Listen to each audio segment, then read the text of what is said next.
চাঁদের তৈরি হওয়ার ব্যাপারটা বিজ্ঞানীদের জন্য সবসময় একটা মধুর রহস্য হয়েছিল।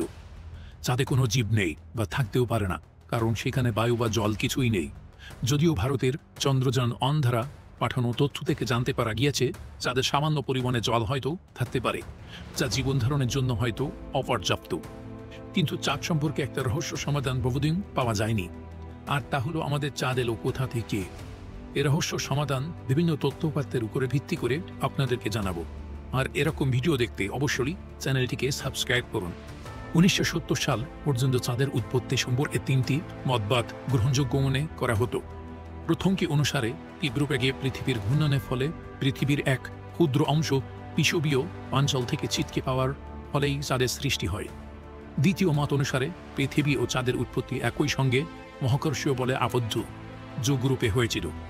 তৃতীয় মতবাদ অনুসারে চাঁদের উৎপত্তি এক স্বাধীন মহাকাশীয় পিণ্ড রূপে হয়েছিল, যা পরবর্তীকালে পৃথিবীর অভিকর্ষের টানে বন্দী হয়ে যায়। তীব্র বেগে পৃথিবীর ঘূর্ণনের ফলে চাঁদের উৎপত্তির মতবাদটি সর্বপ্রথম প্রণয়ন করেন চার্লস ডারউইনের পুত্র জর্জ ডারউইন 1879 খ্রিস্টাব্দে। তার এই ধারণার প্রধান কারণ ছিল পৃথিবী ও চাঁদের মধ্যে ঘনত্বের তফাৎ। তিনি জানতেন যে পৃথিবীর ঘনত্ব 5.57 এবং সে তুলনায় চাঁদের ঘনত্ব 3.34, যা প্রায় পৃথিবীর বহিঃস্তরের ঘনত্বের সমতুল্য। সুতরাং পৃথিবীর বহিঃস্তরের উপাদান থেকে চাঁদের উৎপত্তির সম্ভাবনা একেবারে অমূলক নয়। ডারউইন আরও বলেন যে পৃথিবীর বহিঃস্তরের কিছু অংশ ছিটকে যাওয়ার ফলেই প্রশান্ত মহাসাগরের সৃষ্টি হয়েছিল। জর্জ ডারউইনের এই মতবাদ বহুদিন ধরে মানুষ মেনে নিয়েছিল, কিন্তু তারপর ক্রমশ বুঝতে পারা গেল পৃথিবীর ঘূর্ণনের গতি কোনো সময়ই এত দ্রুত ছিল না, যার ফলে পৃথিবীর বহিঃস্তর ছিটকে বেরিয়ে আসতে পারে। তাছাড়া প্রশান্ত মহাসাগরের উৎপত্তি নিয়েও যথেষ্ট অনিশ্চয়তা ছিল। প্রথমত, প্রশান্ত মহাসাগরের আয়তন চাঁদের আয়তনের তুলনায় অনেক কম।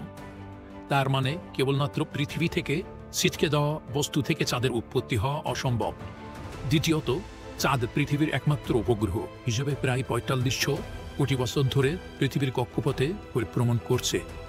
সে তুলনায় প্রশান্ত মহাসাগরের উৎপত্তি হয়েছিল আজ থেকে আনুমানিক 75 কোটি বছর আগে। মহাদেশে জগনের ফলস্বরূপ আরও একটি অসংজ্ঞাত হল চাঁদের কক্ষপথ।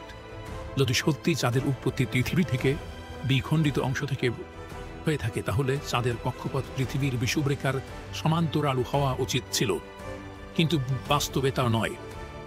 বস্তুত চাঁদের কক্ষপথ পৃথিবীর বিষুবরেখার সঙ্গে 28.5 ডিগ্রি কোণাকুণি রয়েছে। সুতরাং জর্জ ডারউইনের ধারণা ভুল ছিল। এরপর 1975 ও 1976 সালে দুজন মার্কিন বিজ্ঞানী চাঁদের উৎপত্তির বিষয়ে এক নতুন প্রস্তাব উপস্থাপন করেন।